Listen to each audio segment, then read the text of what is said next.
सतपुरख जिन जानिया सतगुर तिस का नाम तिस कै संग सिख उधरै नानक हर गुण गाऊं पूरे गुर का सुन उपदेश पार ब्रह्म निकट कर पेख पूरे गुर का सुन उपदेश पार ब्रह्म निकट कर पेख।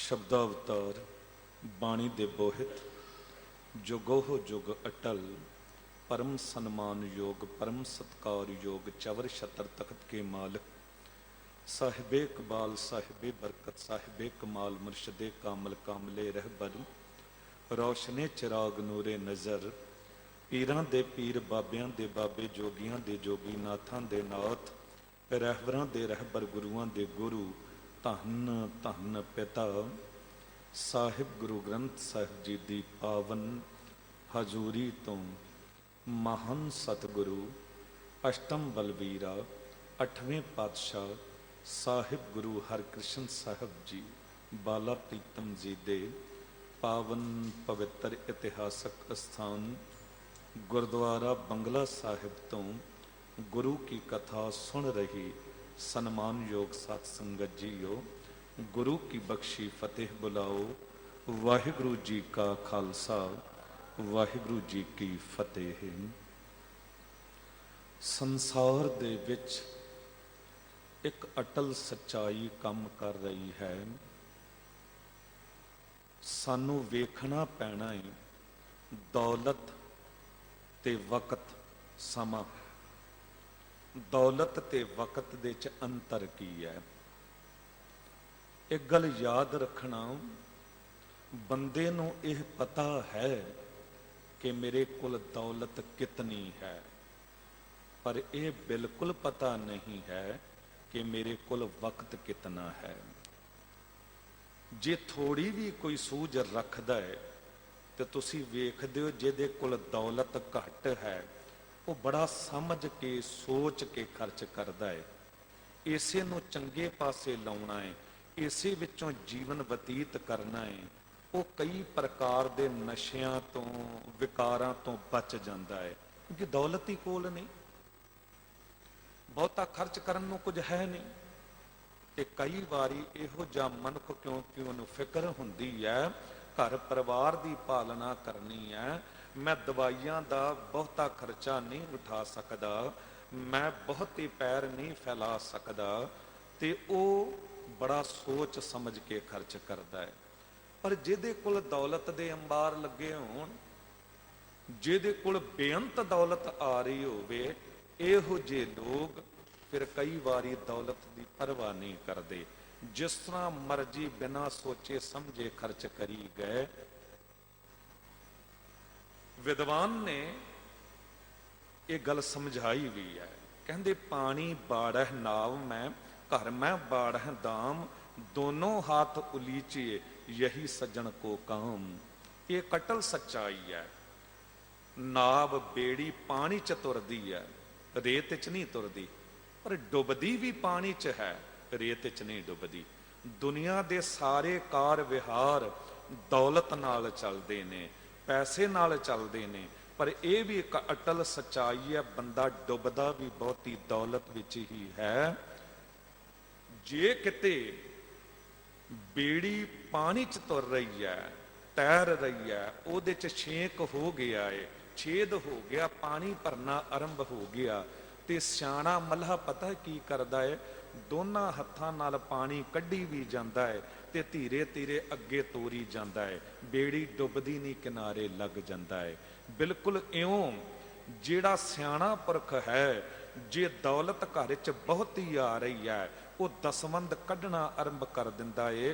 भावें गुरु दरबार तो तां हुक्म है एक गरीब नूं भी कि दसवंध अपनी किरत कमाई विचों जरूर कढ़ना है ਪਰ ਜੇ ਬਹੁਤੀ ਦੌਲਤ ਆ ਰਹੀ ਹੈ ਫਿਰ ਤੇ ਬਹੁਤ ਜ਼ਰੂਰੀ ਹੋ ਜਾਂਦਾ ਹੈ, ਕਿਉਂਕਿ ਜਦ ਚੰਗੇ ਪਾਸੇ ਦੌਲਤ ਨੂੰ ਵਰਤਿਆ ਜਾਂਦਾ ਹੈ ਤੇ ਫਿਰ ਮਨੁੱਖ ਦੀ ਜੀਵਨ ਰੂਪੀ ਬੇੜੀ ਡੁੱਬਦੀ ਨਹੀਂ ਹੈ, ਕਿਨਾਰੇ ਲੱਗ ਜਾਂਦੀ ਹੈ। ਜਿਤਨੇ ਅਯਾਸ਼ੀ ਦੇ ਅੱਡੇ ਨੇ, ਸ਼ਰਾਬ ਖਾਨੇ, ਜੂਆ ਘਰ, ਵੈਸ਼ਿਆ ਦੇ ਦੁਆਰੇ, ਇਹ ਸਾਰੇ ਕੁਝ ਵੱਡੇ ਬੰਦਿਆਂ ਦੇ ਇਜਾਦ ਕੀਤੇ ਹੋਏ ਨੇ, ਰਾਜੇ ਮਹਾਰਾਜੇ, ਦੌਲਤਮੰਦ। ਇਹ ਵੱਖਰੀ ਗੱਲ ਹੈ, ਸਹਿਜੇ ਸਹਿਜੇ ਸਾਰੀ ਦੁਨੀਆ ਇਸ ਪਾਸੇ ਤੁਰ ਪਈ, ਪਰ ਇਜਾਦ ਵੱਡੇ ਬੰਦਿਆਂ ਨੇ ਹੀ ਕੀਤਾ ਹੈ। ਤੇ ਡੁੱਬਦੇ ਵੀ ਬਹੁਤੀ ਦੌਲਤ ਦੇ ਵਿੱਚ ਹੀ ਨੇ, ਕਿਉਂਕਿ ਸਮਝ ਹੀ ਨਹੀਂ, ਇਤਨੀ ਦੌਲਤ ਹੈ ਖਰਚੀ ਜਾਓ, ਪਰ ਜੇ ਥੋੜੀ ਹੋਵੇ ਤੇ ਸੋਚ ਸਮਝ ਕੇ ਖਰਚਦਾ ਹੈ। ਬੰਦਿਆ ਤੈਨੂੰ ਇਹ ਤਾਂ ਪਤਾ ਹੈ ਕਿ ਤੇਰੇ ਕੋਲ ਦੌਲਤ ਕਿਤਨੀ ਹੈ ਤੇ ਆ ਕਿਤਨੀ ਰਹੀ ਹੈ, ਪਰ ਤੈਨੂੰ ਇਹ ਪਤਾ ਨਹੀਂ, ਬਿਲਕੁਲ ਪਤਾ ਨਹੀਂ ਕਿ ਤੇਰੇ ਕੋਲ ਵਕਤ ਕਿਤਨਾ ਹੈ, ਕਿਤਨਾ ਹੋਰ ਵਕਤ ਤੈਨੂੰ ਮਿਲਣਾ ਹੈ, ਪਤਾ ਨਹੀਂ ਹੈ। ਇਸ ਕਰਕੇ ਜੇ ਥੋੜੀ ਵੀ ਸਮਝ ਰੱਖਦਾ ਹੈ ਤੇ ਵਕਤ ਨੂੰ ਸਫਲਾ ਕਰ, ਸਮੇਂ ਨੂੰ ਸਫਲਾ ਕਰ। ਇਹ ਨਾ ਹੋਵੇ ਕਿ ਸਮਾਂ ਹੁਣੇ ਮੁੱਕ ਜਾਵੇ, ਕੱਲ ਮੁੱਕ ਜਾਵੇ। ਭਾਗਾਂ ਵਾਲੇ ਹੋ ਜੋ ਸਮਾਂ ਸਫਲਾ ਕਰ ਰਹੇ ਹੋ। ਗੁਰੂ ਦੀ ਗੋਦ 'ਚ ਬੈਠ ਕੇ ਸਤਿਗੁਰੂ ਜੀ ਰਾਮਕਲੀ ਰਾਗ ਦੇ ਵਿੱਚ ਸਾਹਿਬ ਗੁਰੂ ਅਰਜਨ ਦੇਵ ਸਾਹਿਬ ਪਾਤਸ਼ਾਹ ਜੀ ਜੋ ਸਾਨੂੰ ਅੱਜ ਉਪਦੇਸ਼ ਦੇ ਰਹੇ ਨੇ, ਇਹ ਉਪਦੇਸ਼ ਉਦੋਂ ਤੋਂ ਗੁਰੂ ਅਰਜਨ ਦੇਵ ਸਾਹਿਬ ਜੀ ਦਿੰਦੇ ਆਏ ਨੇ, ਗੁਰਗੱਦੀ ਪੁਰਬ ਸਾਹਿਬ ਗੁਰੂ ਅਰਜਨ ਦੇਵ ਸਾਹਿਬ ਪਾਤਸ਼ਾਹ ਜੀ ਦਾ। ਇਹ ਜ਼ਰੂਰੀ ਹੈ ਪ੍ਰਕਾਸ਼ ਪੁਰਬ ਮਨਾਉਣਾ, ਤੇ ਮਨਾਏ ਜਾਂਦੇ ਨੇ ਗੁਰੂਆਂ ਦੇ ਪ੍ਰਕਾਸ਼, ਪਰ ਪ੍ਰਕਾਸ਼ ਪੁਰਬ ਤੋਂ ਵੀ ਜ਼ਿਆਦਾ ਜ਼ਰੂਰੀ ਹੈ ਗੁਰਗੱਦੀ ਪੁਰਬ ਮਨਾਉਣਾ। ਕਿਉਂਕਿ ਤੁਸੀਂ ਕਿਸੇ ਵੀ ਗੁਰੂ ਦਾ ਜੀਵਨ ਵੇਖ ਲਓ, ਸਤਿਗੁਰੂ ਗੁਰੂ ਨਾਨਕ ਦੇਵ ਸਾਹਿਬ ਪਾਤਸ਼ਾਹ ਜੀ ਧੁਰ ਦਰਗਾਹ ਤੋਂ ਹੀ ਉਹ ਜੋਤ ਲੈ ਕੇ ਆਏ। ਉਹ ਆਪ ਗੁਰੂ ਸਨ, ਪਰ ਉਹਨਾਂ ਤੋਂ ਬਾਅਦ ਜਿਤਨੀ ਵੀ ਬਰਕਤ ਮਿਲੀ ਹੈ ਗੁਰਗੱਦੀ ਦੇ ਰੂਪ ਵਿੱਚ, ਉਹ ਜਿਨ੍ਹਾਂ ਨੂੰ ਮਿਲੀ ਹੈ ਉਹ ਪਹਿਲਾਂ ਇੱਕ ਸਿੱਖ ਸਨ ਜਾਂ ਗੁਰੂਆਂ ਦੇ ਪੁੱਤਰ ਸਨ।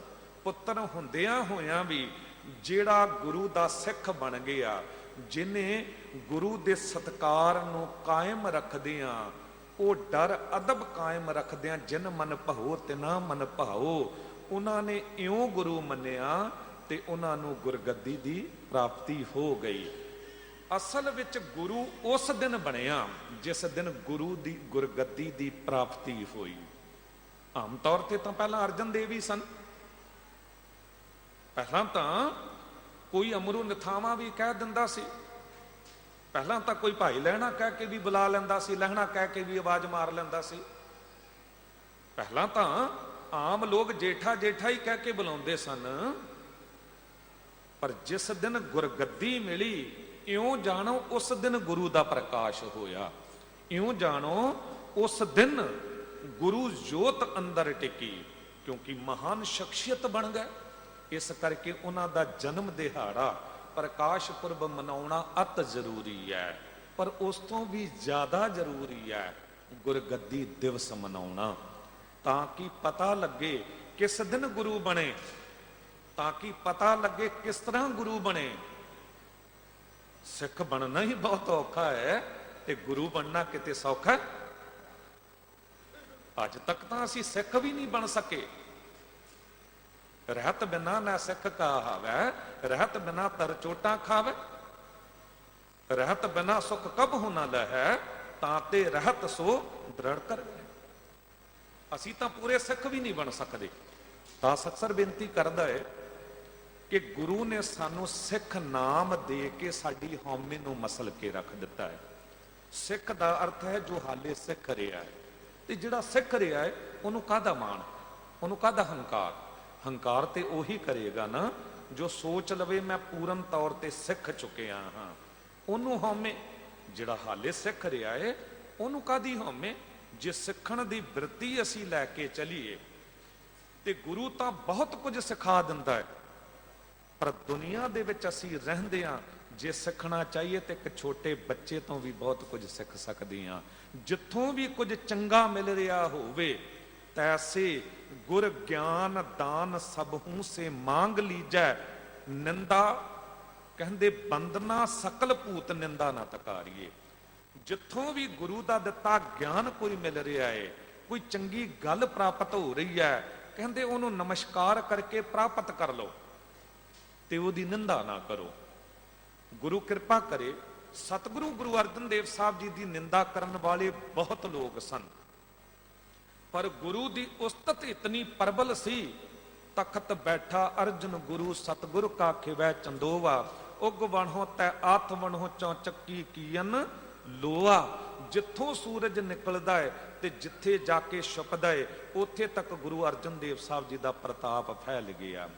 ਗੁਰਗੱਦੀ ਐਵੇਂ ਥੋੜਾ ਪ੍ਰਾਪਤ ਹੋ ਗਈ। ਇੱਥੇ ਤਾਂ ਪ੍ਰਿਥੀ ਚੰਦ ਵੀ ਮੌਜੂਦ ਸੀ, ਇੱਥੇ ਤਾਂ ਮਹਾਦੇਵ ਵੀ ਮੌਜੂਦ ਸੀ, ਦੋਵੇਂ ਭਰਾ ਸਨ ਤੇ ਦਾਵਾ ਜ਼ਿਆਦਾ ਪ੍ਰਿਥੀ ਚੰਦ ਦਾ ਸੀ।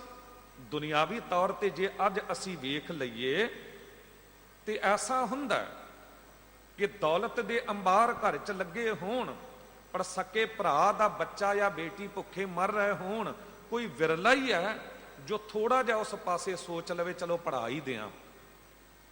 ਗੁਆਂਢੀ ਦੇ ਘਰ ਦੇ ਵਿੱਚ ਰੋਟੀ ਤੋਂ ਲੋਕ ਭੁੱਖੇ ਮਰ ਰਹੇ ਹੋਣ, ਪਰ ਮਨੁੱਖ ਬਾਹਰ ਤਾਂ ਜਾ ਕੇ ਲੰਗਰ ਵਿਖਾਵੇ ਲਈ ਲਾ ਦੇਗਾ, ਪਰ ਆਪਣੇ ਗੁਆਂਢੀ ਦੇ ਘਰ ਦੇ ਵਿੱਚ ਕਿਲੋ ਆਟਾ ਵੀ ਨਹੀਂ ਭੇਜਣਾ ਚਾਹੇਗਾ।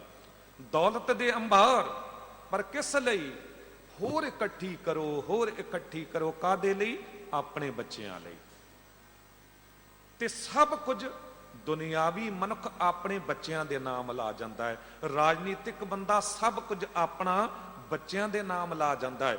ਅੱਜ ਧਾਰਮਿਕ ਜਗਤ ਦੇ ਵਿੱਚ ਵੀ ਤੁਸੀਂ ਵੇਖ ਲਓ ਕਿ ਜੇ ਕੋਈ ਵੀ ਗੱਦੀ ਹੈ ਤੇ ਹਰ ਇੱਕ ਦੁਨਿਆਵੀ ਮਨੁੱਖ, ਭਾਵੇਂ ਧਾਰਮਿਕ ਜਗਤ ਦਾ ਵੱਡਾ ਸੰਤ ਹੋਵੇ, ਸਾਧ ਹੋਵੇ ਜਾਂ ਕੋਈ ਭਗਤ ਹੋਵੇ, ਉਹ ਅਖੀਰ ਸੋਚ ਇਹ ਹੀ ਹੁੰਦੀ ਹੈ ਕਿ ਮੇਰਾ ਪੁੱਤਰ ਹੀ ਇਸ ਗੱਦੀ ਦਾ ਮਾਲਕ ਬਣੇ। ਦੌੜ ਇਹ ਹੈ, ਕਸਵੱਟੀ ਇਹ ਹੈ, ਕੇਵਲ ਪੁੱਤਰ ਹੋਵੇ। ਇਹ ਨਹੀਂ ਵੇਖਣਾ ਕਿ ਪੁੱਤਰ ਦੇ ਚ ਉਹ ਗੁਣ ਹਨ ਕਿ ਨਹੀਂ ਹਨ। ਇਹ ਬਰਕਤ ਗੁਰੂ ਨਾਨਕ ਦੇ ਦਰਬਾਰ ਦੇ ਹਿੱਸੇ ਆਈ ਹੈ। ਇਹ ਸਤਿਗੁਰੂ ਗੁਰੂ ਨਾਨਕ ਦੇਵ ਸਾਹਿਬ ਜੀ ਨੇ 2 ਪੁੱਤਰ ਹੁੰਦਿਆਂ ਪਰਵਾਹ ਨਹੀਂ ਕੀਤੀ ਕਿ ਗੁਰਗੱਦੀ ਸ੍ਰੀ ਚੰਦ ਜਾਂ ਲਖਮੀ ਦਾਸ ਨੂੰ ਮਿਲੇ, ਗੁਰਗੱਦੀ ਭਾਈ ਲਹਿਣਾ ਨੂੰ ਮਿਲੇ, ਕਿਉਂਕਿ ਭਾਈ ਲਹਿਣਾ ਅਸਲ ਸਿੱਖ ਬਣੇ ਨੇ ਤੇ ਸਿੱਖ ਬਣਨ ਤੋਂ ਵੀ ਕਿਤੇ ਅੱਗੇ ਵਧੇ ਨੇ। ਤੇ ਇਤਨੀ ਮਹਾਨ ਬਰਕਤ ਜੀਵਨ ਦੇ ਚ ਆ ਗਈ ਹੈ, ਹੁਕਮ ਮੰਨਣ ਦੀ, ਨਿਮਰਤਾ ਦੀ, ਕਿ ਗੁਰੂ ਨਾਨਕ ਦੇਵ ਸਾਹਿਬ ਸਤਿਗੁਰੂ ਜੀ ਕਹਿੰਦੇ ਕਿ ਗੁਰੂ ਅੰਗਦ ਦੇਵ ਸਾਹਿਬ ਬਣਾ ਕੇ ਲਹਿਣਾ, ਮੈਂ ਤੇਰੇ ਅੰਦਰ ਟਿਕ ਜਾਣਾ ਹੈ। ਗੁਰੂ ਅਮਰਦਾਸ ਸਾਹਿਬ ਸਤਿਗੁਰੂ ਜੀ, ਤੁਸੀਂ ਦੇਖੋ ਗੁਰੂ ਅੰਗਦ ਦੇਵ ਸਾਹਿਬ ਸਤਿਗੁਰੂ ਜੀ ਦੇ ਹਿੱਸੇ ਵੀ ਇਹੀ ਬਰਕਤ ਆਈ। 2 ਪੁੱਤਰ ਨੇ, ਭਾਈ ਦਾਸੂ ਜੀ, ਦਾਤੂ ਜੀ, ਪਰ ਪੁੱਤਰਾਂ ਵੱਲ ਨਿਗਾਹ ਨਹੀਂ ਗਈ, ਕਿਉਂਕਿ ਉਹ ਕਮਾਈ ਹੀ ਨਹੀਂ ਸੀ, ਉਹ ਬਰਕਤ ਹੀ ਨਹੀਂ ਸੀ। ਉਹ ਪੁੱਤਰ ਤਾਂ ਸਨ, ਪਰ ਸਿੱਖ ਬਣਨ ਵਾਲੇ ਪਾਸੇ ਨਹੀਂ ਤੁਰੇ ਸਨ। ਤੇ ਫਿਰ ਭਾਵੇਂ ਕੁੜਮ, ਪਰ ਰਿਸ਼ਤਾ ਵੇਖ ਕੇ ਨਹੀਂ। ਗੁਰੂ ਅਮਰਦਾਸ ਸਾਹਿਬ ਸਤਿਗੁਰੂ ਜੀ ਨੂੰ ਗੁਰਗੱਦੀ ਮਿਲੀ। ਗੁਰੂ ਅਮਰਦਾਸ ਸਾਹਿਬ ਸਤਿਗੁਰੂ ਜੀ ਦੇ ਵੀ 2 ਪੁੱਤਰ, ਭਾਈ ਮੋਹਨ ਜੀ, ਮੋਹਰੀ ਜੀ, ਪਰ ਭਾਈ ਮੋਹਨ ਜੀ ਦੇ ਹਿੱਸੇ ਉਹ ਬਰਕਤਾਂ ਨਹੀਂ ਆਈਆਂ ਜੋ ਮੋਹਰੀ ਜੀ ਦੇ ਹਿੱਸੇ ਆ ਗਈਆਂ। ਪਤਾ ਕਿਉਂ ਆਈਆਂ? ਕਿਉਂਕਿ ਗੁਰੂ ਨੇ ਲੰਮੀ ਨਜ਼ਰ ਨਾਲ ਵੇਖਿਆ ਦੋਵੇਂ ਪੁੱਤਰ ਗੁਰਗੱਦੀ ਦੇ ਯੋਗ ਨਹੀਂ ਹਨ। ਭਾਈ ਜੇਠਾ ਗੁਰਗੱਦੀ ਦੇ ਯੋਗ ਹੈ ਤੇ ਭਾਈ ਜੇਠਾ ਜਿਹਨੂੰ ਗੁਰਗੱਦੀ ਦਿੱਤੀ, ਮੋਹਨ ਜੀ ਨਹੀਂ ਸਨਮੁਖ ਹੋਏ, ਪਰ ਮੋਹਰੀ ਜੀ ਸਨਮੁਖ ਆ ਕੇ ਬੈਠ ਗਏ ਤੇ ਇੱਕ ਵਾਰੀ ਗੁਰੂ ਦੇ ਬੋਲਣ ਤੇ ਉਸੇ ਵੇਲੇ ਮੱਥਾ ਭਾਈ ਜੇਠਾ ਜੀ ਦੇ ਚਰਨਾਂ 'ਚ ਗੁਰੂ ਰਾਮਦਾਸ ਸਾਹਿਬ ਜੀ ਮੰਨ ਕੇ ਮੱਥਾ ਟੇਕ ਦਿੱਤਾ। ਤੇ ਫਿਰ ਬਚਨ ਵੀ ਆ ਗਿਆ, ਮੋਹਰੀ ਪੁੱਤ ਸਨਮੁਖ ਹੋਆ, ਰਾਮਦਾਸੈਂ ਪੈਰੀ ਪਾਏ ਜਿਉ। ਆਗਿਆਕਾਰੀ ਸੀ, ਭਾਵੇਂ ਉਤਨੀ ਬਰਕਤ ਨਹੀਂ ਸੀ, ਪਰ ਆਗਿਆਕਾਰੀ ਸਨ, ਮਾਣ ਮਿਲ ਗਿਆ। ਪਰ ਦੂਜੇ ਪਾਸੇ ਪ੍ਰਿਥੀ ਚੰਦ ਨੂੰ, ਗੁਰੂ ਰਾਮਦਾਸ ਸਾਹਿਬ ਜੀ ਦਾ ਹੀ ਘਰ ਤੇ ਪ੍ਰਿਥੀ ਚੰਦ, ਤੁਸੀਂ ਦੇਖੋ ਕਈ ਵਾਰੀ ਘਟਨਾਵਾਂ ਕਿਸ ਤਰ੍ਹਾਂ ਵਾਪਰਦੀਆਂ ਨੇ। ਅੱਜ ਹੀ ਗੁਰਗੱਦੀ ਪੁਰਬ ਹੈ ਗੁਰੂ ਅਰਜਨ ਦੇਵ ਸਾਹਿਬ ਜੀ ਦਾ। ਹੁਣੇ ਕੋਈ ਗੁਰੂ ਪਿਆਰੇ ਮਿਲ ਗਏ ਤੇ ਪੁੱਛਣ ਲੱਗੇ ਕਿ ਭਾਈ ਸਾਹਿਬ ਜੀ ਇਹ ਪੰਕਤੀਆਂ ਕਿਸ ਗੁਰੂ ਦੀਆਂ ਨੇ? ਕਾਹੇ ਪੂਤ ਝਗਰਤ ਹਉ ਸੰਗ ਬਾਪ, ਜਿਣ ਕੇ ਜਣੇ ਬਡੀਰੇ ਤੁਮ ਹੋ, ਤਿਨ ਸੰਗ ਝਗਰਤ ਪਾਪ। ਇਹ ਗੁਰੂ ਰਾਮਦਾਸ ਸਾਹਿਬ ਸਤਿਗੁਰੂ ਜੀ ਦੇ ਬੋਲ ਨੇ। ਹੈਰਾਨ ਹੋ ਕੇ ਸੋਚਣਾ ਪੈਂਦਾ ਹੈ ਕਿ ਕਿਤਨਾ ਝਗੜਾ ਪਾਇਆ ਹੋਵੇਗਾ ਗੁਰੂ ਦਰਬਾਰ ਦੇ ਚ ਪ੍ਰਿਥੀ ਚੰਦ ਨੇ, ਕਿ ਗੁਰੂ ਪਿਤਾ ਨੂੰ ਇਹ ਬਚਨ ਕਹਿਣੇ ਪੈ ਗਏ, ਐ ਪੁੱਤਰ ਤੂੰ ਕਿਉਂ ਲੜਦਾ ਹੈ ਮਾਂ-ਬਾਪ ਨਾਲ, ਕਿਉਂ ਉਸ ਪਿਤਾ ਨਾਲ ਲੜਦਾ ਹੈ ਜਿਨ੍ਹਾਂ ਮਾਂ-ਬਾਪ ਦੇ ਜਨਮ ਦੇਣ ਕਰਕੇ ਅੱਜ ਤੇਰੀ ਇਹ ਹਸਤੀ ਸਾਹਮਣੇ ਆਈ ਹੈ, ਅੱਜ ਤੂੰ ਵੱਡਾ ਬਣਿਆ ਹੈ, ਤੇ ਉਹਨਾਂ ਨਾਲ ਝਗੜਨਾ ਵੱਡਾ ਪਾਪ ਹੈ। ਤਿੰਨ ਸੰਗ ਝਗਰਤ ਪਾਪ, ਇਹ ਵੱਡਾ ਪਾਪ ਹੈ। ਕਾਹੇ ਪੂਤ, ਦੇਖੋ ਬਚਨਾਂ ਦੇ ਵਿੱਚ ਫੇਰ ਵੀ ਪਿਆਰ ਵਾਲੀ ਬਰਕਤ ਹੈ। ਕਿਤਨੇ ਪਿਆਰ ਨਾਲ ਕਹਿ ਰਹੇ ਨੇ, ਕਾਹੇ ਪੂਤ, ਜਿੱਥੇ ਪੁੱਤਰ ਵਰਤਿਆ ਜਾਵੇ ਸ਼ਬਦ, ਜਿੱਥੇ ਬੇਟਾ ਵਰਤਿਆ ਜਾਵੇ। ਕਿਸੇ ਨੂੰ ਪ੍ਰੇਮ ਨਾਲ ਜਦ ਪਿਤਾ ਬੁਲਾਉਂਦਾ ਹੈ, ਪੁੱਤਰ ਕਹਿ ਕੇ ਬੁਲਾਉਂਦਾ ਹੈ, ਬੇਟਾ ਕਹਿ ਕੇ ਬੁਲਾਉਂਦਾ ਹੈ। ਨਹੀਂ ਤੇ ਕਈ ਵਾਰੀ ਔਲਾਦ ਇਤਨਾ ਦਿਲ ਦੁਖਾ ਦਿੰਦੀ ਹੈ ਕਿ ਪੁੱਤਰ ਸ਼ਬਦ ਵੀ ਮੂੰਹ ਤੋਂ ਨਹੀਂ ਨਿਕਲਦਾ। ਆਮ ਮਨੁੱਖ ਨਹੀਂ ਕੱਢਦਾ, ਨਾਲਾ ਕੀ ਕਹਿ ਦਿੰਦਾ ਹੈ। ਪਰ ਗੁਰੂ ਕੋਲੇ ਬਰਕਤ ਹੈ, ਮਿੱਠ ਬੋਲਣਾਪਨ ਹੈ, ਤੇ ਕਹਿ ਦਿੱਤਾ ਕਾਹੇ ਪੂਤ ਝਗਰਤ ਹਉ ਸੰਗ ਬਾਪ। ਤੂੰ ਕਿਉਂ ਆਪਣੇ ਪਿਤਾ ਨਾਲ, ਕਿਉਂ ਮੇਰੇ ਨਾਲ ਲੜ ਰਿਹਾ ਹੈ? ਇਹ ਤੇ ਵੱਡਾ ਪਾਪ ਹੈ। ਜਿਨਕੇ ਜਣੇ ਬਡੀਰੇ ਤੁਮ ਹੋ। ਪਰ ਸਾਡੀ ਫਿਤਰਤ ਪਤਾ ਕੀ ਹੈ? ਮੇਰੇ ਤੋਂ ਲੈ ਕੇ ਤੁਹਾਡੇ ਤੱਕ ਝਾਤ ਮਾਰ ਲੈਣਾ। ਅਸੀਂ ਇਹ ਪੰਕਤੀਆਂ ਕੇਵਲ ਪ੍ਰਿਥੀ ਚੰਦ ਵੱਲ ਵੇਖਾਂਗੇ, ਅਸੀਂ ਆਪਣੇ ਵੱਲ ਨਹੀਂ ਟੁਕਾਵਾਂਗੇ। ਅਸੀਂ ਭਾਵੇਂ ਆਪਣੇ ਪਿਓ ਨਾਲ ਲੜ ਰਹੇ ਹੋਈਏ, ਸਾਡੀ ਔਲਾਦ ਉਹ ਲੜ ਰਹੀ ਹੋਵੇ, ਪਰ ਉਹ ਵੀ ਨਹੀਂ ਸੋਚਣਗੇ ਕਿ ਪੰਕਤੀਆਂ ਸਾਂਝੇ ਤੌਰ ਤੇ ਸਾਡੇ ਲਈ ਨੇ। ਸਾਡੇ ਸਾਰਿਆਂ ਦੇ ਅੰਦਰ ਇੱਕ ਇੱਕ ਪ੍ਰਿਥੀ ਚੰਦ ਲੁਕਿਆ ਹੋਇਆ ਹੈ, ਜੋ ਹਰ ਵੇਲੇ ਆਪਣੇ ਭਰਾਵਾਂ ਨਾਲ ਝਗੜਾ ਪਾ ਰਿਹਾ ਹੈ। ਗੁਰੂ ਨੇ ਤਾਂ ਬਚਨ ਕੀਤਾ, ਗੁਰਸਿੱਖਾਂ ਇੱਕੋ ਪਿਆਰ, ਗੁਰਮਿੱਤਾਂ ਪੁੱਤਾਂ ਭਾਈਆਂ, ਪਰ ਅਸੀਂ ਭੁੱਲ ਗਏ ਹਾਂ। ਉਹ ਪ੍ਰਿਥੀ ਚੰਦ ਜੋ ਅੰਦਰ ਲੁਕਿਆ ਹੋਇਆ ਹੈ, ਉਹ ਸਾਨੂੰ ਪਤਾ ਹੈ, ਪਰ ਅਸੀਂ ਉਹਨੂੰ ਸਾਹਮਣੇ ਲਿਆਉਣ ਹੀ ਨਹੀਂ ਦਿੰਦੇ। ਬਣੇ ਪ੍ਰਿਥੀ ਚੰਦ ਸਭ ਕੁਝ ਕਰ ਰਹੇ ਹੁੰਦੇ ਆ, ਪਰ ਨਾਲ ਵਿਖਾਵਾ ਗੁਰੂ ਅਰਜਨ ਦੇਵ ਸਾਹਿਬ ਜੀ ਦੇ ਜੀਵਨ ਵਾਲਾ ਅਸੀਂ ਪਾਉਂਦੇ ਆ। ਅਸੀਂ ਕਹਿੰਦੇ ਆ ਨਹੀਂ ਜੀ, ਅਸੀਂ ਤੇ ਗੁਰੂ ਦੇ ਵੱਡੇ ਸਿੱਖ ਹਾਂ। ਹਰ ਇੱਕ ਭੈਣ ਜੋ ਵੀ ਕਿਸੇ ਘਰ 'ਚ ਵਿਆਹੀ ਹੋਏ, ਕਿਤੇ ਨਾ ਕਿਤੇ ਉਹਦੇ 'ਚ ਇੱਕ ਕਰਮੋਂ ਲੁਕੀ ਹੋਈ ਹੈ। ਜੋ ਵੀ ਯਾਦ ਰੱਖਣਾ, ਦਰਾਣੀ ਜਠਾਣੀ ਆਪਣੇ ਜੇਠ ਜਾਂ ਦਿਓਰ ਦੇ ਬੱਚਿਆਂ ਨੂੰ ਵੇਖ ਕੇ ਜ਼ਹਿਰ ਉਗਲ ਰਹੀ ਹੈ, ਜਾਂ ਆਪਣੇ ਬੱਚਿਆਂ ਲਈ ਜ਼ਿਆਦਾ ਸੋਚ ਰਹੀ ਹੈ, ਯਾਦ ਰੱਖਣਾ ਉਹਦੇ 'ਚ ਕਰਮੋਂ ਲੁਕੀ ਹੋਈ ਹੈ, ਪ੍ਰਿਥੀ ਚੰਦ ਦੀ ਪਤਨੀ। ਤੇ ਜਿੱਥੇ ਵੀ ਇਹ ਪ੍ਰੇਮ ਭਾਵਨਾ ਹੈ ਕਿ ਨਹੀਂ ਜੀ ਕੀ ਹੋਇਆ, ਜੇ ਮੇਰੇ ਪੁੱਤਰ ਪੂਰੀ ਰੋਟੀ ਖਾ ਰਹੇ ਨੇ ਤੇ ਉਹਨਾਂ ਨੂੰ ਵੀ ਹੱਕ ਹੈ, ਕਿਉਂ ਮੇਰੇ ਜੇਠ ਦੇ ਬੱਚੇ, ਕਿਉਂ ਮੇਰੇ ਦਿਓਰ ਦੇ ਬੱਚੇ ਭੁੱਖੇ ਰਹਿਣ? ਇੱਥੇ ਤਾਂ ਗੁਰੂ ਨੇ ਸਿਧਾਂਤ ਦਿੱਤਾ, ਵੰਡ ਕੇ ਛਕਣਾ। ਕਿਰਤ ਕਰੋ, ਨਾਮ ਜਪੋ, ਵੰਡ ਛਕੋ। ਤੇ ਜੇ ਮੈਂ ਬਾਹਰ ਜਾ ਕੇ ਵੰਡ ਕੇ ਖਾਣਾ ਹੈ, ਕਿਉਂ ਨਾ ਘਰ ਤੋਂ ਸ਼ੁਰੂ ਕਰਾਂ? ਤੇ ਜਦ ਘਰ ਤੋਂ ਸ਼ੁਰੂ ਕਰਾਂਗੇ ਨਾ, ਤੇ ਫਿਰ ਇਹ ਘਰ ਬਹੁਤ ਵੱਡਾ ਹੁੰਦਾ ਚਲਾ ਜਾਵੇਗਾ। ਫਿਰ ਇਨਸਾਨੀਅਤ ਦੇ ਨਾਤੇ ਸਾਨੂੰ ਸਾਰੀ ਰੱਬ ਦੇ ਪੈਦਾ ਕੀਤੇ ਹੋਏ ਨਜ਼ਰ ਆਉਣਗੇ, ਫਿਰ ਸਾਨੂੰ ਸਾਰੇ ਗੁਰੂ ਦੇ ਪੁੱਤਰ ਨਜ਼ਰ ਆਉਣਗੇ। ਫਿਰ ਸਾਨੂੰ ਉਹ ਸਿਧਾਂਤ ਮਿਲੇਗਾ, ਸੁਖੀ ਬਸੈ ਮੋਰੋ ਪਰਿਵਾਰਾ, ਸੇਵਕ ਸਿੱਖ ਸਭੈ ਕਰਤਾਰਾ। ਗੁਰੂ ਨੇ ਸਾਰੇ ਸਿੱਖ ਸੇਵਕਾਂ ਲਈ ਇਹ ਬਰਕਤ ਮੰਗੀ ਹੈ, ਤੇ ਫਿਰ ਉਹ ਬਰਕਤ ਆ ਜਾਵੇਗੀ ਸਾਡੇ ਜੀਵਨ ਦੇ ਵਿੱਚ, ਅਸੀਂ ਵੰਡ ਕੇ ਛਕ ਸਕਾਂਗੇ। ਗੁਰੂ ਅਰਜਨ ਦੇਵ ਸਾਹਿਬ ਜੀ ਵਿੱਚ ਇਹ ਗੁਣ ਸੀ, ਮਾਤਾ ਗੰਗਾ ਜੀ ਦੇ ਵਿੱਚ ਇਹ ਗੁਣ ਸੀ ਕਿ ਵੰਡ ਕੇ ਖਾਣਾ, ਲੋਕਾਂ ਨੂੰ ਖਵਾ ਕੇ ਫਿਰ ਖਾਣਾ। ਪਰ ਪ੍ਰਿਥੀ ਚੰਦ ਦੇ ਵਿੱਚ ਇਹ ਗੁਣ ਸੀ, ਸਭ ਕੁਝ ਮੈਂ ਸਮੇਟ ਲਿਆ। ਤੇ ਹੋਇਆ ਕੀ, ਆਪ ਆਪਣਾ ਜੀਵਨ ਗਵਾ ਗਿਆ, ਗਲਤਾਨ ਹੋ ਗਿਆ, ਆਪਣੇ ਪੁੱਤਰ ਮਿਹਰਬਾਨ ਨੂੰ ਵੀ ਇਸੇ ਪਾਸੇ ਲਾ ਗਿਆ। ਤੇ ਸਾਡੇ ਸਾਰਿਆਂ ਦੇ ਹਾਲਾਤ ਇਹੋ ਜਿਹੇ ਨੇ, ਅਸੀਂ ਕਿਤੇ ਨਾ ਕਿਤੇ ਭੁਲੇਖੇ 'ਚ ਕਰੀ ਜਾ ਰਹੇ ਹਾਂ। ਅਸੀਂ ਸੋਚਦੇ ਹਾਂ ਨਹੀਂ, ਸਾਡਾ ਪੁੱਤਰ ਤਾਂ ਚੰਗੇ ਪਾਸੇ ਲੱਗੇਗਾ, ਸਾਡੀ ਔਲਾਦ ਤਾਂ ਚੰਗੇ ਪਾਸੇ ਤੁਰੇਗੀ। ਕਿਸ ਤਰ੍ਹਾਂ ਤੁਰੇਗੀ? ਜੇ ਉਹ ਘਰ ਵਿੱਚੋਂ ਇਹ ਹੇਰਾ ਫੇਰੀਆਂ ਵੇਖ ਰਹੀ ਹੈ, ਇਹ ਘਰ ਵਿੱਚੋਂ ਉਹ ਵੇਖ ਰਹੀ ਹੈ, ਉਹਦਾ ਵੀ ਖੋਲੋ, ਉਹਦਾ ਵੀ ਖੋਲੋ, ਉਹਦਾ ਵੀ ਰਸਤਾ ਬੰਦ ਕਰ ਦਿਓ, ਉਹਦਾ ਵੀ ਬੰਦ ਕਰ ਦਿਓ। ਇੱਕ ਹੁੰਦਾ ਬਿਜ਼ਨਸ ਵਾਲਾ ਪੱਖ, ਦੁਨੀਆ ਬਿਜ਼ਨਸ ਕਰ ਰਹੀ ਹੈ, ਇੱਕ ਹੁੰਦਾ ਦੁਨਿਆਵੀ ਜੰਗ ਵਾਲਾ ਰਿਸ਼ਤਾ। ਤੇ ਲੋਕ ਬੜੇ ਦਾਅਵੇ ਨਾਲ ਕਹਿ ਦਿੰਦੇ ਨੇ ਪਿਆਰ ਤੇ ਜੰਗ ਵਿੱਚ ਸਭ ਕੁਝ ਜਾਇਜ਼ ਹੈ, ਸਭ ਕੁਝ ਜਾਇਜ਼ ਹੈ। ਕਿਉਂ ਜਾਇਜ਼ ਹੈ ਭਾਈ? ਗੁਰੂ ਨੇ ਤੇ ਨਹੀਂ ਮੰਨਿਆ ਜਾਇਜ਼ ਹੈ ਵੀ ਤੁਸੀਂ ਕਤਲ ਕਰ ਦਿਓ ਕਿਸੇ ਦਾ। ਗੁਰੂ ਨੇ ਤੇ ਨਹੀਂ ਮੰਨਿਆ ਦੂਜੇ ਨੂੰ ਬਰਬਾਦ ਕਰ ਦਿਓ ਭਾਵੇਂ ਤੁਹਾਡਾ ਕੁਝ ਨਾ ਵਿਗਾੜ ਰਿਹਾ ਹੋਵੇ। ਭਰਾ ਤੂੰ ਵੀ ਤੁਰ, ਉਹਨੂੰ ਵੀ ਤੁਰਨ ਦੇ। ਜਿਤਨੀ ਤੂੰ ਆਪਣੀ ਸ਼ਕਤੀ ਦੂਜੇ ਦਾ ਬੁਰਾ ਕਰਨ ਤੇ ਲਾਉਂਦਾ ਹੈ, ਕਿਤਨਾ ਚੰਗਾ ਹੋਵੇ। ਗੁਰੂ ਨੇ ਤੈਨੂੰ ਬਰਕਤ ਦਿੱਤੀ, ਚੰਗੀ ਸੋਚ ਦਿੱਤੀ ਹੈ, ਤੂੰ ਚੰਗੀ ਸ਼ਖਸੀਅਤ ਦਾ ਮਾਲਕ ਹੈ, ਤੈਨੂੰ ਉਹ ਅਸਥਾਨ ਮਿਲ ਗਿਆ, ਉਸ ਉਹਦੇ ਤੇ ਭਾਵੇਂ ਦੁਨਿਆਵੀ ਪੱਖ ਤੋਂ ਕੋਈ ਅਹੁਦਾ ਹੋਵੇ, ਰਾਜਨੀਤਿਕ ਜਾਂ ਦੌਲਤਮੰਦ ਜਾਂ ਧਾਰਮਿਕ ਜਗਤ ਦੇ ਵਿੱਚ ਜਦ ਚੰਗੀ ਵਰਤੋਂ ਕੀਤੀ ਜਾਂਦੀ ਹੈ, ਹਰ ਪਾਸੇ ਵਾਹ ਹੀ ਵਾਹ ਹੁੰਦੀ ਹੈ।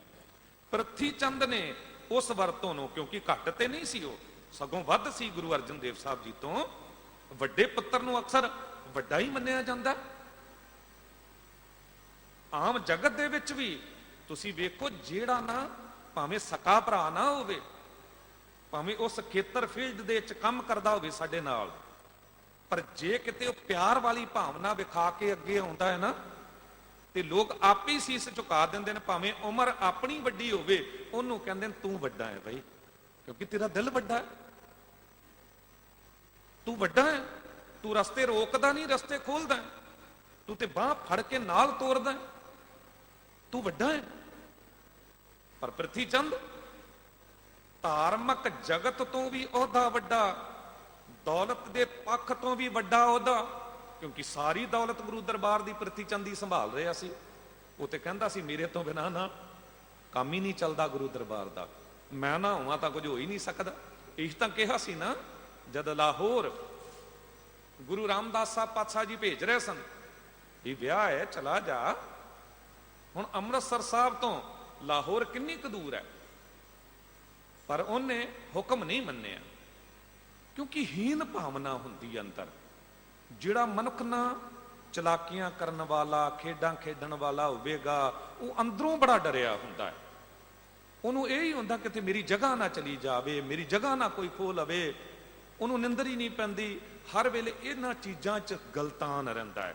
ਪ੍ਰਿਥੀ ਚੰਦ ਦੀ ਉਹ ਹਾਲਤ ਸੀ ਕਿ ਇੱਕ ਦਿਨ ਵੀ ਜੇ ਮੈਂ ਚਲਾ ਗਿਆ ਇੱਥੋਂ ਲਾਹੌਰ, ਕਿਤੇ ਐਸਾ ਨਾ ਹੋਵੇ ਕਿ ਬਿੱਦ ਕੁਝ ਹੋਰ ਬਣ ਜਾਵੇ ਤੇ ਗੁਰਗੱਦੀ ਗੁਰੂ ਅਰਜਨ ਦੇਵ ਜੀ ਦੇਸ਼ ਸੇ ਆ ਜਾਵੇ, ਜਾਂ ਗੁਰੂ ਅਰਜਨ ਦੇਵ ਸਾਹਿਬ ਪਾਤਸ਼ਾਹ ਕਿਤੇ ਪਿਤਾ ਦੇ ਨੇੜੇ ਹੋ ਕੇ ਕੁਝ ਭਰਮਾ ਨਾ ਲੈਣ।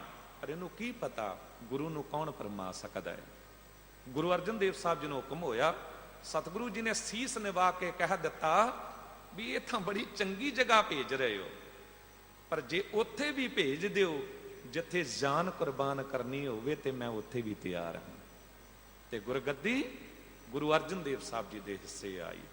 ਜਗਤ ਦਾ ਨਿਯਮ ਹੈ, ਜੋ ਮਾਂ-ਬਾਪ ਦੇ ਦਿਲ ਨੂੰ ਜਿੱਤ ਲੈਂਦਾ ਹੈ, ਉਹਨੂੰ ਮਾਂ-ਬਾਪ ਦਾ ਤਜਰਬਾ ਤੇ ਮਾਂ-ਬਾਪ ਦੀ ਅਸੀਸਾਂ ਪ੍ਰਾਪਤ ਹੋ ਜਾਂਦੀਆਂ ਨੇ। ਤੁਸੀਂ ਵੀ ਵੇਖਿਆ ਹੋਵੇਗਾ, ਦਾਸ ਨੇ ਵੀ ਸੰਸਾਰ 'ਚ ਬਹੁਤ ਵੇਖਿਆ ਹੈ।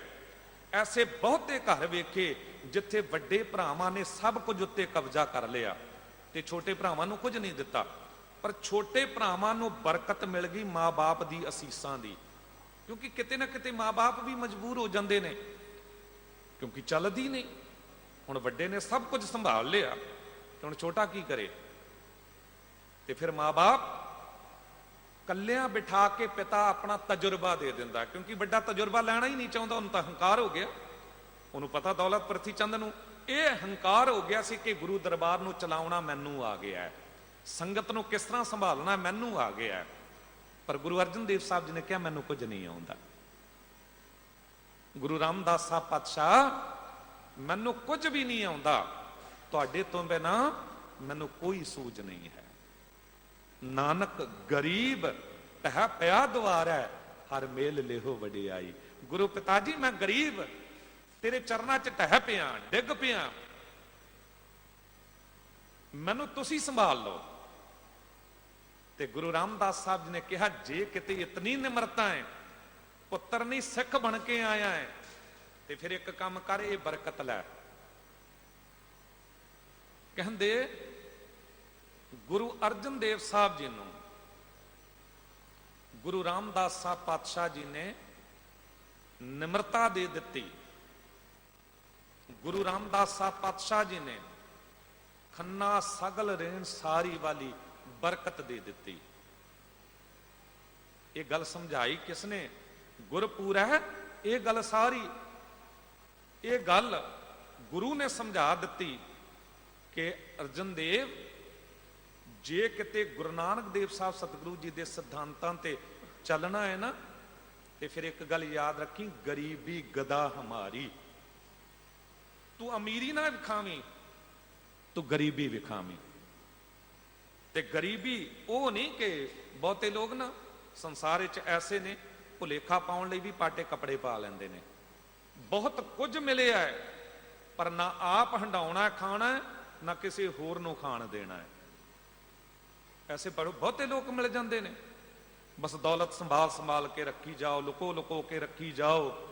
ਗੁਰੂ ਦਰਬਾਰ ਵੀ ਆਉਣਾ ਹੈ ਤੇ ਸਭ ਤੋਂ ਛੋਟਾ ਨੋਟ 10 ਰੁਪਏ ਦਾ, ਜੋ ਹੋ ਸਕਦਾ ਘਰ ਦਾ ਬੱਚਾ ਵੀ ਨਾ ਅਜੋਕੇ ਸਮੇਂ 'ਚ ਜੇ ਦਿਓ ਤੇ ਮਨਾ ਕਰ ਦਵੇ, ਆਪਣੀ ਬੇਇੱਜ਼ਤੀ ਮਹਿਸੂਸ ਕਰੇ।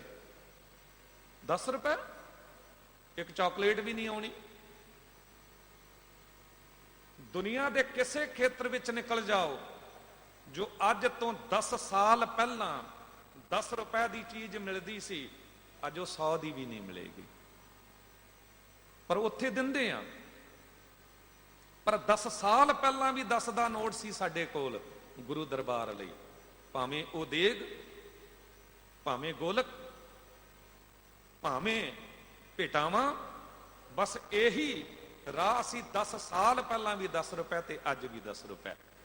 ਪਤਾ ਕਿਉਂ?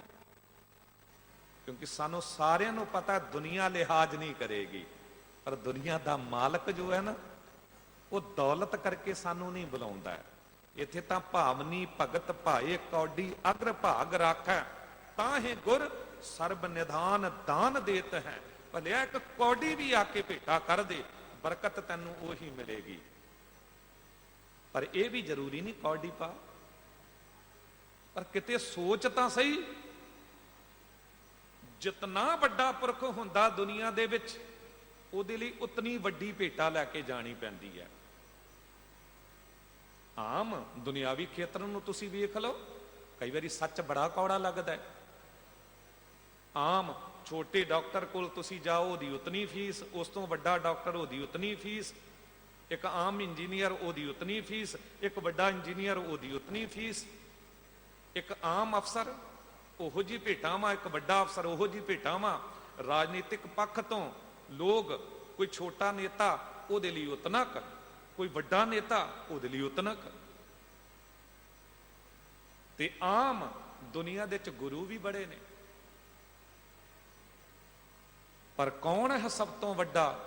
ਸਭ ਤੇ ਵੱਡਾ ਸਤਿਗੁਰ ਨਾਨਕ, ਜਿਨ ਕਲ ਰਾਖੀ ਮੇਰੀ। ਤੇ ਕੀ ਭਾਵਨਾ ਲੈ ਕੇ ਆਉਂਦੇ ਆ? ਦੇ ਦੇ ਮੰਗੈ ਸਹਿਸਾ ਗੁਣਾ, ਸੁਭ ਕਰੇ ਸੰਸਾਰ। ਥੋੜਾ ਭੇਟਾ ਕਰਾਂਗੇ, ਮੰਗਾਂਗੇ 1000 ਗੁਣਾ। ਤੇ ਭਲਿਆ ਜੇ ਤੈਨੂੰ ਯਕੀਨ ਹੈ ਇਸ ਗੱਲ ਦਾ ਕਿ ਇਤਨਾ ਦੇ ਕੇ 1000 ਗੁਣਾ ਮੈਨੂੰ ਮਿਲਣਾ ਹੈ, ਤੇ ਕਿਉਂ ਨਾ ਸਭ ਤੋਂ ਵੱਧ ਇੱਥੇ ਲਈ ਲੈ ਕੇ ਆਵੇਂ। ਸਭ ਤੋਂ ਵੱਧ ਭਾਵਨਾ ਉਹੋ ਜੀ ਇੱਥੇ ਲਈ ਕਿਉਂ ਨਾ ਹੋਵੇ? ਭਾਵੇਂ ਇੱਥੇ ਲਈ, ਇੱਥੇ ਘਾਟਾ ਕੋਈ ਨਹੀਂ ਹੈ। ਭਾਵਨਾ ਦੀ ਗੱਲ ਹੈ ਨਾ।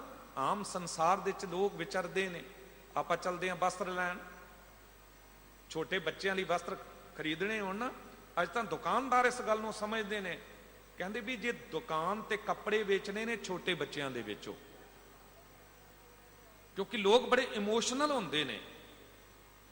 ਬੱਚੇ ਲਈ ਤਾਂ ਜੇ 4 ਗੁਣਾ ਵੱਧ ਮੁੱਲ ਵੀ ਦੱਸ ਦਿਓ, ਅਗਲਿਆਂ ਨੇ ਲੈ ਜਾਣਾ ਹੈ। ਪਰ ਆਪਣੇ ਬਜ਼ੁਰਗਾਂ ਲਈ, ਮਾਤਾ ਪਿਤਾ ਲਈ ਲੈਣਾ ਹੋਵੇ ਨਾ, ਤੇ ਬਹੁਤ ਸੋਚਦੇ ਨੇ। ਅੱਜ ਜਿਤਨੀ ਦੁਕਾਨਾਂ ਨੇ ਨਾ, ਨੌਜਵਾਨਾਂ ਲਈ ਤੇ ਬੱਚਿਆਂ ਲਈ ਹਰ ਇੱਕ ਵਸਤੂ ਮਿਲ ਜਾਵੇਗੀ, ਬਜ਼ੁਰਗਾਂ ਲਈ ਕੱਪੜੇ ਬਹੁਤ ਘੱਟ ਨਜ਼ਰ ਆਉਂਦੇ ਨੇ। ਕਿਉਂਕਿ ਭਾਵਨਾ ਹੀ ਨਹੀਂ ਰਹਿ ਗਈ ਬਜ਼ੁਰਗਾਂ ਪ੍ਰਤੀ ਸਤਿਕਾਰ ਦੀ। ਕਿਤੇ ਉਹੋ ਜੀ ਗੱਲ ਤਾਂ ਸਾਡੇ ਅੰਦਰ ਨਹੀਂ ਆ ਗਈ ਕਿ ਗੁਰੂ ਗ੍ਰੰਥ ਸਾਹਿਬ ਜੀ ਦਾ ਪਾਵਨ ਪ੍ਰਕਾਸ਼ ਪੁਰਬ ਅਸੀਂ ਮਨਾ ਆਏ ਹਾਂ, ਪਹਿਲਾ ਪ੍ਰਕਾਸ਼ ਪੁਰਬ। ਤੇ ਦਾਸ ਨੇ ਬੇਨਤੀ ਕੀਤੀ ਸੀ, ਗੁਰਦੇਵ ਮਾਤਾ ਗੁਰਦੇਵ ਪਿਤਾ, ਗੁਰੂ ਹੀ ਮੇਰੀ ਮਾਤਾ ਹੈ, ਗੁਰੂ ਹੀ ਮੇਰਾ ਪਿਤਾ ਹੈ। ਪਰ ਜਦ ਬੱਚੇ ਬਹੁਤਾ ਪੜ੍ਹ ਲਿਖ ਜਾਂਦੇ ਨੇ ਨਾ, ਤੇ ਉਹਨਾਂ ਦੇ ਸਾਹਮਣੇ ਮਾਂ-ਬਾਪ ਨਾ ਸਮਝ ਸਾਬਤ ਹੋ ਜਾਂਦੇ ਨੇ, ਮਾਂ-ਬਾਪ ਨਾ ਸਮਝ ਸਾਬਤ ਹੋ ਜਾਂਦੇ ਨੇ। ਅਜੋਕੇ ਸਮੇਂ ਤੇ 13-14 ਸਾਲ ਦਾ ਬੱਚਾ ਆਪਣੇ ਮਾਂ-ਬਾਪ ਨੂੰ ਕਹਿ ਦਿੰਦਾ, ਨਾ ਬੋਲੋ ਜੀ, ਤੁਹਾਡੇ ਤੋਂ ਜ਼ਿਆਦਾ ਮੈਨੂੰ ਪਤਾ ਹੈ, ਤੁਹਾਡੇ ਤੋਂ ਜ਼ਿਆਦਾ ਮੈਨੂੰ ਪਤਾ ਹੈ।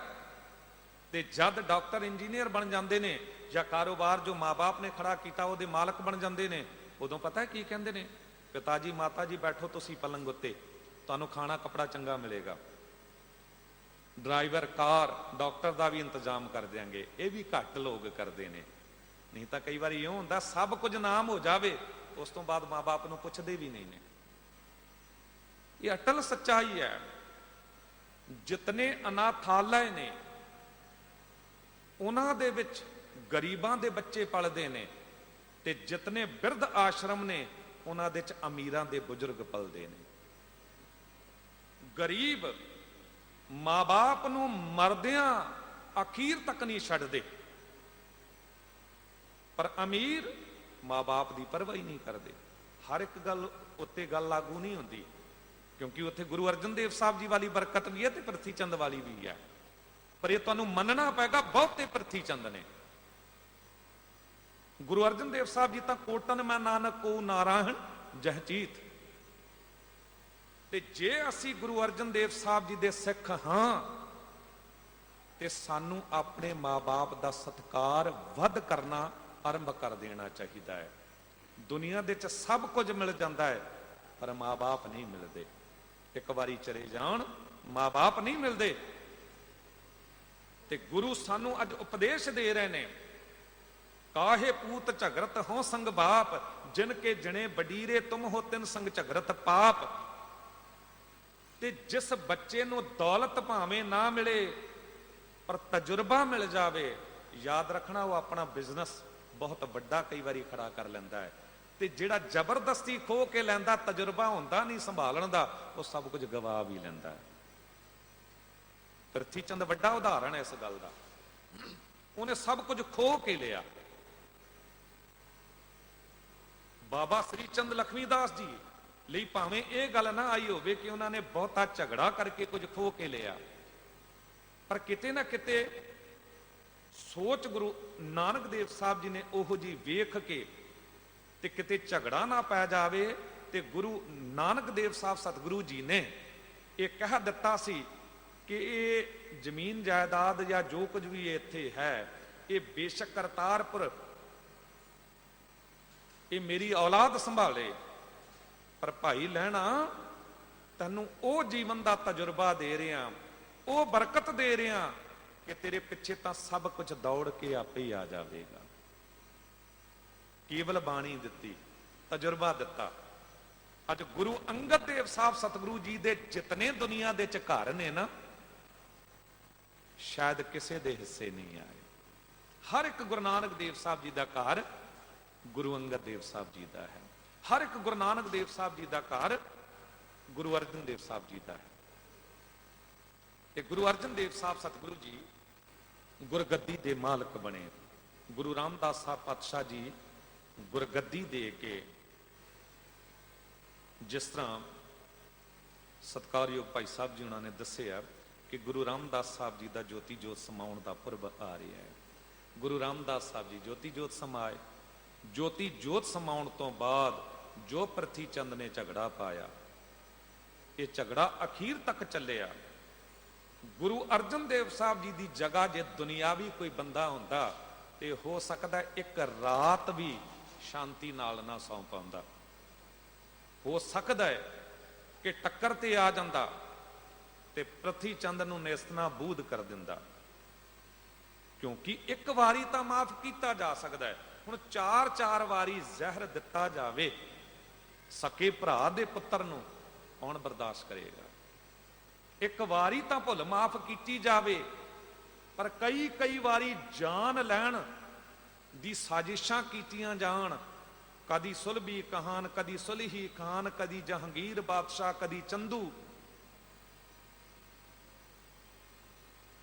ਹੱਦ ਹੋ ਜਾਂਦੀ ਹੈ। ਵੱਡਾ ਅਖਵਾਉਣ ਵਾਲਾ ਕਿਤਨਾ ਨੀਵੇਂ ਤਲ ਤੇ ਚਲਾ ਜਾਂਦਾ ਹੈ। ਇੱਲ ਦੀ ਉਡਾਰੀ ਕਿਤਨੀ ਉੱਚੀ ਹੁੰਦੀ ਹੈ, ਸਭ ਤੋਂ ਉੱਚੀ ਉੱਡਦੀ ਹੈ, ਪਰ ਡਿੱਗਦੀ ਕਿਤਨੇ ਨੀਵੇਂ ਤਲ ਤੇ ਹੈ ਕਿ ਜਾ ਕੇ ਮੁਰਦਾ ਹੀ ਖਾਂਦੀ ਹੈ। ਸਾਡੇ ਚੋਂ ਬਹੁਤੇ ਲੋਕ, ਖਿਮਾ ਕਰਨਾ, ਐਸੇ ਹੁੰਦੇ ਨੇ ਜੋ ਆਪ ਕੁਝ ਕਰਨਾ ਨਹੀਂ ਚਾਹੁੰਦੇ ਨੇ, ਪਰ ਦੂਜਿਆਂ ਦਾ ਸਭ ਕੁਝ ਖੋਹ ਲੈਣਾ ਚਾਹੁੰਦੇ ਨੇ। ਆਪਣੀ ਸਾਰੀ ਸ਼ਕਤੀ ਉਸ ਪਾਸੇ ਲਾ ਦਿੰਦੇ ਨੇ, ਜਿਸ ਤਰ੍ਹਾਂ ਪ੍ਰਿਥੀ ਚੰਦ ਨੇ ਲਾ ਦਿੱਤੀ। ਪਰ ਹੋਇਆ ਕੀ, ਸਭ ਕੁਝ ਆਪਣਾ ਕਹਿ ਕੇ ਵੀ ਪ੍ਰਿਥੀ ਚੰਦ ਦਾ ਕੁਝ ਨਹੀਂ ਰਿਹਾ। ਪਰ ਗੁਰੂ ਅਰਜਨ ਦੇਵ ਸਾਹਿਬ ਜੀ ਕਹਿੰਦੇ, ਮੇਰਾ ਮੁਝ ਮੈਂ ਕਿਛ ਨਹੀਂ, ਜੋ ਕਿਛ ਹੈ ਸੋ ਤੇਰਾ, ਤੇਰਾ ਤੁਝ ਕੋ ਸੌਂਪ ਤੇ ਕਿਆ ਲਾਗੇ ਮੇਰਾ। ਕਿਹਾ ਮੇਰਾ ਤਾਂ ਕੁਝ ਵੀ ਨਹੀਂ ਹੈ, ਤੇ ਅੱਜ ਸਭ ਕੁਝ ਹੈ ਹੀ ਗੁਰੂ ਅਰਜਨ ਦੇਵ ਸਾਹਿਬ ਜੀ ਦਾ। ਗੁਰੂ ਅਰਜਨ ਦੇਵ ਸਾਹਿਬ ਜੀ ਰਾਮਕਲੀ ਰਾਗ ਦੇ ਵਿੱਚ ਕਹਿੰਦੇ, ਕੋਟ ਜਨਮ ਕੇ ਬਿਨਸੇ ਪਾਪ। ਅੱਜ ਦੇ ਸ਼ਬਦੀ ਵਿਚਾਰ, ਕਰੋੜਾਂ ਜਨਮਾਂ ਦੇ ਪਾਪ ਬਿਨਸ ਗਏ, ਹਰ ਜਪਤ ਨਾਹੀ ਸੰਤਾਪ।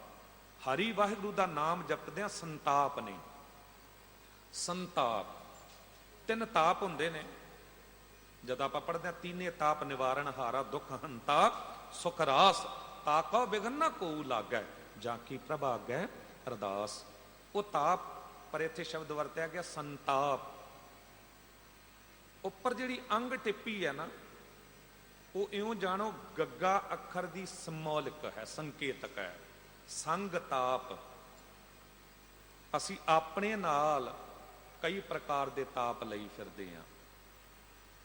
ਤਿੰਨ ਤਾਪ, ਆਦ ਬਿਆਦ ਉਪਾਦ। ਭਾਵੇਂ ਵਿਦਵਾਨ ਪੁਰਖ ਆਪਣੀ ਆਪਣੀ ਸਮਝ ਅਨੁਸਾਰ ਵੱਖ-ਵੱਖ ਅਰਥ ਕਰਦੇ ਨੇ, ਪਰ ਇਹ ਤਿੰਨ ਤਾਪ, ਆਦ ਬਿਆਦ ਉਪਾਦ। ਆਦ, ਇਹੋ ਜੀ ਹਾਲਤ ਹੋਵੇ ਬੰਦੇ ਦੀ ਵੀ ਕਿਸੇ ਵੀ ਕੰਮ ਵਿੱਚ ਹੱਥ ਪਾਵੇ, ਕੰਮ ਸਿਰੇ ਨਾ ਚੜੇ। ਜੋ ਸੋਨੇ ਨੂੰ ਹੱਥ ਪਾਇਆ, ਖੇਹੂ ਸੇਤੀ ਰਲ ਗਿਆ। ਕਹਿੰਦੇ ਨੇ ਲੋਕ, ਇਹ ਤਾਂ ਇਤਨਾ ਅਭਾਗਾ ਨਿਭਾਗਾ ਹੈ ਕਿ ਸੋਨੇ ਨੂੰ ਵੀ ਹੱਥ ਪਾਵੇ ਤੇ ਉਹ ਸੁਆਹ ਹੋ ਜਾਵੇ, ਮਿੱਟੀ ਹੋ ਜਾਵੇ। ਤੇ ਕਈਆਂ ਦੇ ਬਾਰੇ ਕਿਹਾ ਜਾਂਦਾ, ਮਿੱਟੀ 'ਚ ਵੀ ਹੱਥ ਪਾਵੇ ਸੋਨਾ ਹੋ ਜਾਵੇ।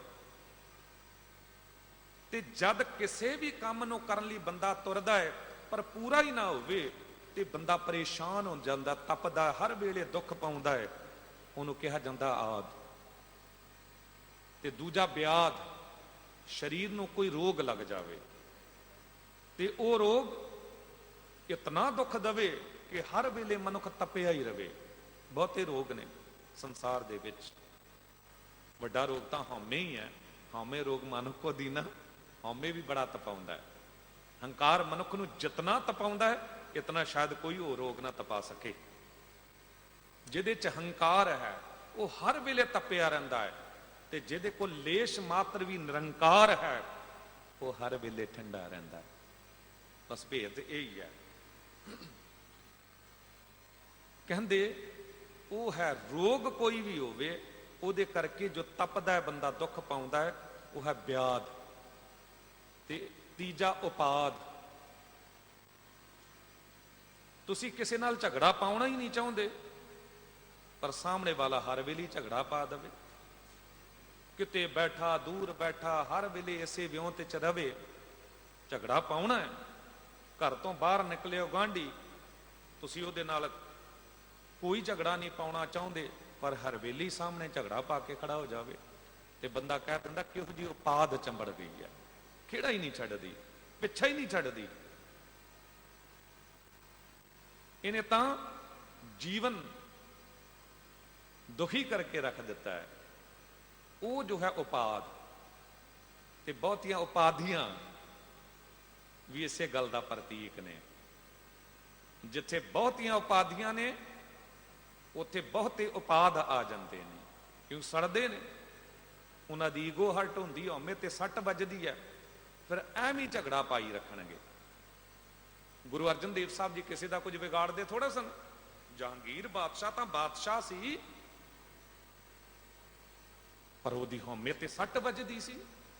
ਗੁਰੂ ਅਰਜਨ ਦੇਵ ਸਾਹਿਬ ਜੀ ਦਾ ਪ੍ਰਤਾਪ ਵੇਖ ਕੇ ਉਪਾਦ ਬਣ ਗਿਆ। ਆਪਣੀ ਉਪਾਧੀ ਨਹੀਂ ਵੇਖ ਰਿਹਾ, ਪਰ ਗੁਰੂ ਪਦ ਉਹਨੂੰ ਨਜ਼ਰ ਆ ਰਿਹਾ। ਪਤਾ ਕਿਉਂ ਨਜ਼ਰ ਆ ਰਿਹਾ? ਕਿਉਂਕਿ ਅੰਦਰਹੀਨ ਭਾਵਨਾ ਸੀ, ਅੰਦਰ ਕਾਇਰਤਾ ਸੀ।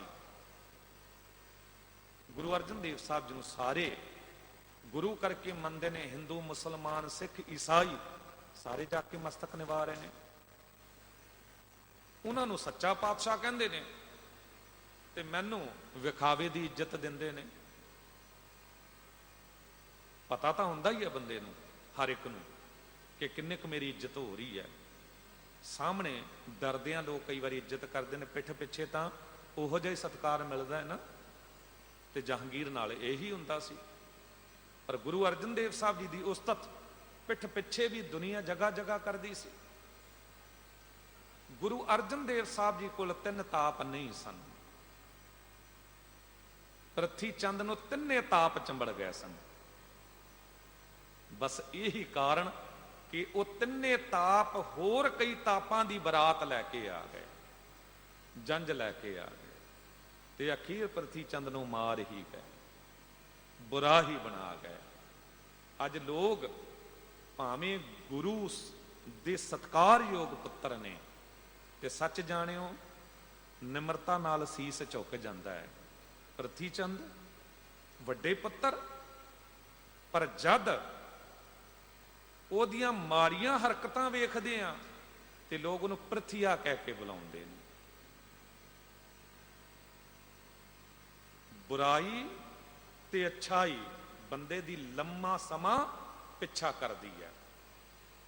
ਸਤਿਗੁਰੂ ਜੀ ਕਹਿੰਦੇ ਇਹ ਸਾਰੇ ਤਾਪ ਤੇ ਪਾਪ ਕਰੋੜਾਂ ਜਨਮਾਂ ਦੇ ਤੁਧ ਡਿੱਠੇ ਸੱਚੇ ਪਾਤਸ਼ਾਹ ਮਲ ਜਨਮ ਜਨਮ ਦੀ ਕੱਟੀ ਹੈ, ਜਨਮਾਂ ਜਨਮਾਂਤਰਾਂ ਦੀ ਮੈਲ ਕੱਟੀ ਜਾਵੇਗੀ ਜੇ ਗੁਰੂ ਦੀ ਇੱਕ ਕਿਰਪਾ ਰੂਪੀ ਨਿਗਾਹ ਸਾਡੇ ਉੱਤੇ ਪੈ ਜਾਵੇ। ਹਰ ਹਰ ਜਪਤ ਨਾਹੀ ਸੰਤਾਪ, ਵਾਹਿਗੁਰੂ ਜੀ ਦਾ ਨਾਮ ਜਪਦਿਆਂ ਸੰਤਾਪ ਨੇੜੇ ਨਹੀਂ ਟੁਕਦੇ। ਗੁਰ ਕੇ ਚਰਨ ਕਮਲ ਮਨ ਵਸੇ, ਮਹਾ ਬਿਕਾਰ ਤੰਤੇ ਸਭ ਨਸੇ।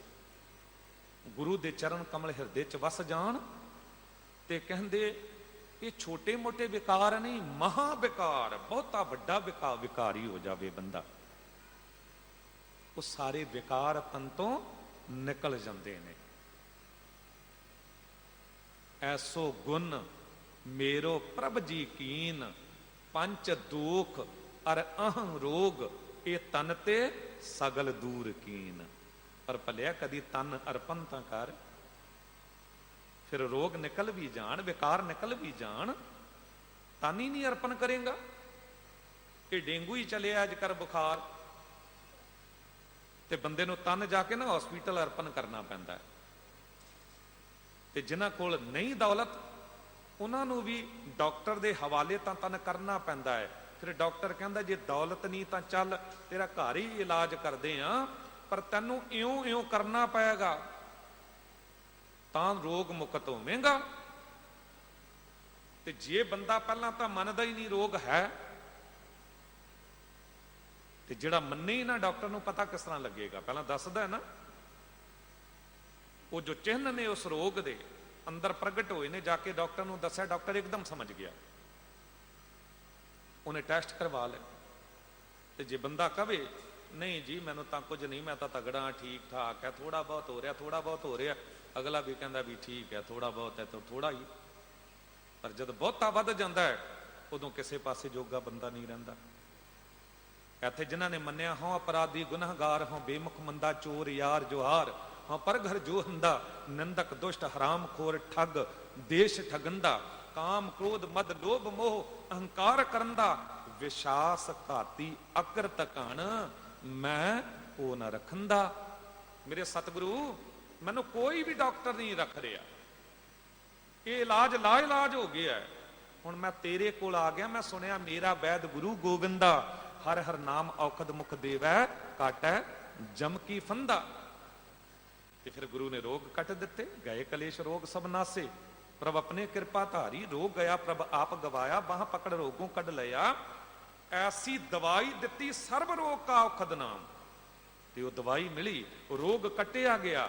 ਤੇ ਜਿਨ੍ਹਾਂ ਦਾ ਰੋਗ ਕੱਟਿਆ ਗਿਆ ਉਹਨਾਂ ਨੇ ਦੱਸ ਦਿੱਤਾ ਸਾਨੂੰ, ਸਿਮਰ ਮੁਰੀਦਾ ਢਾਡੀਆ, ਸਤਿਗੁਰ ਬਖਸ਼ੰਦਾ।